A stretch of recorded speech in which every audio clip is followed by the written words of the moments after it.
Hi hello ഇന്ന് ഈ ചുരിദാർ വെച്ച് എൻ്റെ മോൾക്ക് ഒരു ഷോർട്സ് തയ്ക്കുന്നതാണ് കേട്ടോ. ഇന്നത്തെ വീഡിയോ എല്ലാവർക്കും വീഡിയോയിലേക്ക് സ്വാഗതം. മടക്കി നന്നായിട്ട് ഇട്ടു കേട്ടോ. മോളുടെ ഹിപ്പ് അളവ് 26 അന്നേരം അത് അളന്നെടുത്ത് അതിൻ്റെ കൂടത്തിൽ 4-5 ലൂസ് കൂട്ടി 4-1 കണ്ട് അതിൻ്റെ കൂടെ 1 ഇഞ്ച് തയ്യത്തുമ്പും ഇട്ട് മാർക്ക് ചെയ്ത് വരയ്ക്കുന്നത് എന്നാന്ന് ചോദിച്ചു കഴിഞ്ഞാൽ സിറ്റളവ് വേണ്ട. അതെടുക്കുന്നത് എങ്ങനെയാണെന്ന് ചോദിച്ചാൽ ഹിപ്പളവ് എത്രയാണെന്ന് അതിൻ്റെ 3-1 എത്രയാണോ അതിൽ നിന്ന് 1 ഇഞ്ച് 1.5 ഇഞ്ചൊക്കെ കുറച്ചിട്ടാണ്. ഞാൻ പക്ഷേ അവൾക്ക് ഇച്ചിരി ലൂസ് കിടന്നു കേട്ടോ, നോക്കാം 10 ഇഞ്ച് തന്നെ എടുത്തു കേട്ടോ. എന്നിട്ട് അത് ചേർത്ത് ഷേപ്പ് ചെയ്താൽ എന്നിട്ട് അത് മുകളിൽ 2 ഇഞ്ച് വീതി വിട്ടിട്ട് സിറ്റളവ് അളന്നെടുക്കാവുള്ളൂ. അന്നേരത്തേന് ഞാൻ നോക്കിയപ്പോൾ മെഷീനൊക്കെ ഒരു വിധമായിട്ടോ. മെഷീനെടുക്കാതെ ഇരുന്നിട്ട് അതിങ്ങനെ പശ പിടിച്ച പോലെ ഇരിക്കുന്നു. ഇനി ഞാനത് കുത്തി അയച്ച് കുറേ പോയിട്ടൊക്കെ ഇട്ട് ശരിയാക്കുവാണേ. നമ്മൾ ഉപയോഗിക്കാതെ എന്ത് സാധനം ഇരുന്നാലും ഇങ്ങനെയൊക്കെ തന്നെയല്ലേ. ഉപയോഗിക്കാതെ ഇരുന്ന് കഴിഞ്ഞാൽ ഇതെല്ലാം ഇങ്ങനെ തന്നെയാണ്. എൻ്റെ കാലിന് വേദനയൊക്കെ ആയതുകൊണ്ട് ഞാൻ ഇതെല്ലാം കൊണ്ട് ഒത്തിരി തയ്ക്കാനൊന്നും പോവുകയല്ല.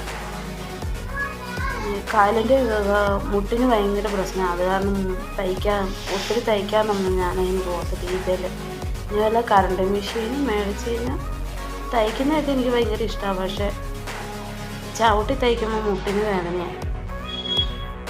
വേണ്ട, ഞാൻ ഓരോ കഷ്ണങ്ങൾ എടുത്തിട്ട് അടിവശം കാലിൻ്റെ അവിടം പറ്റി യോജിപ്പിച്ചിട്ട് പിന്നെ അവിടെ വരും. എന്നിട്ട് 2 അടപ്പിടും. കീറിപ്പോയാലും പിള്ളേർ ചാടി മറിയുന്നതല്ലേ. അന്നേരം ഞാനത് രണ്ടിൻ്റെയും കാൽവശം അടിക്കും കേട്ടോ. അത് കഴിഞ്ഞിട്ട് അത് തീരെ മറിച്ചിടും. നല്ല വശത്തോട്ട് മറിച്ചിട്ടിട്ട് അതിന് നൂല് പൊട്ടിപ്പോയി. ഈ തയ്ക്കാനിരുന്ന് കഴിഞ്ഞാൽ മെഷീനിൽ ഇങ്ങനെ കുറേ നാൾ ഉപയോഗിക്കാതിരുന്ന് കഴിഞ്ഞിട്ടാണ് നമ്മൾ മെഷീനിലായിട്ട് കാല് ഇട്ട് കഴിയുമ്പോഴത്തേനുണ്ടല്ലോ എപ്പോഴും നൂല് പൊട്ടിപ്പോവും. പിന്നെ ഇവിടുത്തെ പിള്ളേരല്ലേ, അവർ ഏത് സമയം ഇതിൻ്റെ അകത്ത് കയറി നിന്ന് അതിട്ട് പണിയിടും.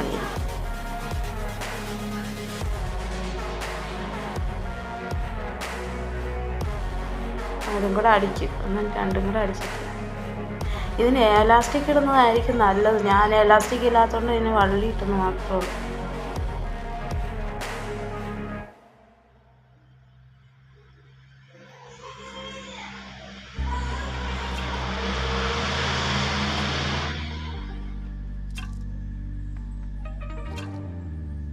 ഇനി അതെന്നിട്ട് തിരിച്ചിടണം. മറിച്ച് നല്ല വശത്തോട്ടാക്കണം. 2 കാലും നല്ല വശത്തോട്ടാക്കിയിട്ട് സിറ്റടിക്കും.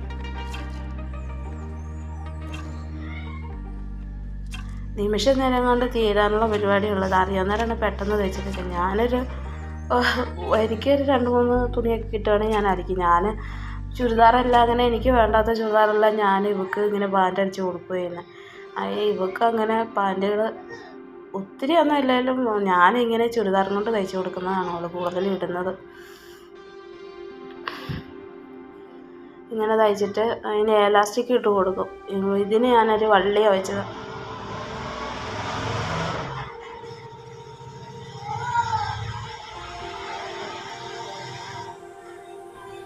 പിന്നെ കുറച്ച് ദിവസം ഞങ്ങൾ ആശുപത്രിയിലൊക്കെ ആയിരുന്നു. ആദ്യമോന് ഭയങ്കര വയറിളക്കം വെച്ച പനിയായിരുന്നു.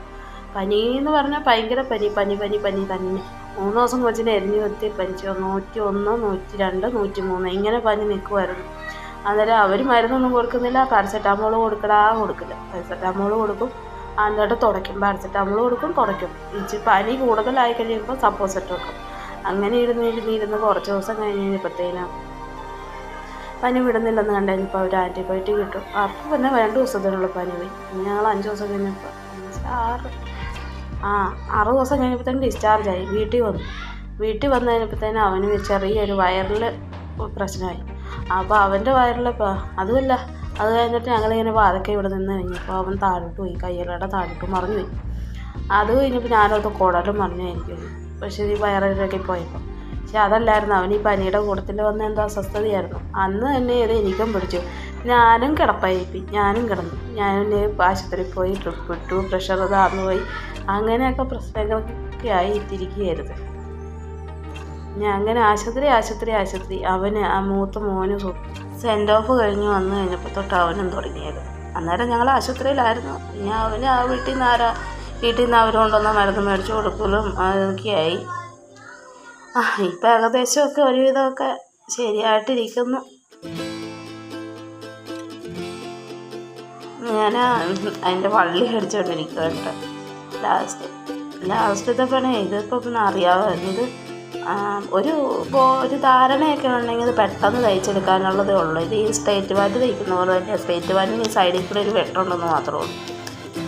വേണമെങ്കിൽ ഇത് കറക്റ്റായിട്ട് എനിക്ക് ഇത്ര നന്നായിട്ട് വീഡിയോ എടുക്കാനേ പരിമിതിയുണ്ട്, അതുകൊണ്ടാണ് കേട്ടോ. അല്ലെങ്കിൽ ഞാൻ നന്നായിട്ട് എടുത്തിട്ട്.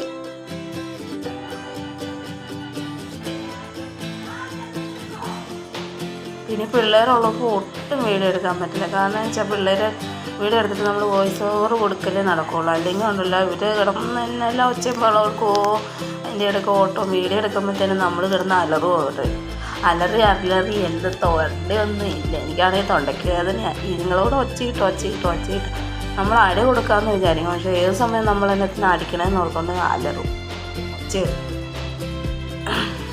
മൂത്തതെന്ന് പറഞ്ഞു കഴിഞ്ഞാൽ ഇളയതിനേക്കാളും കഷ്ടമാണ്. അവനാണെങ്കിൽ കുഞ്ഞിക്ക് കൊച്ചിൻ്റെ പുറമെ ഓടി നടന്ന് അവന് ഉരുട്ടിയിടുക, അവരോടുന്ന് ഒട്ടി അവന് വലുതാന്ന് ഓർത്ത് അവനും ഓടുക. അതാണ് ഇവിടുത്തെ പരിപാടി.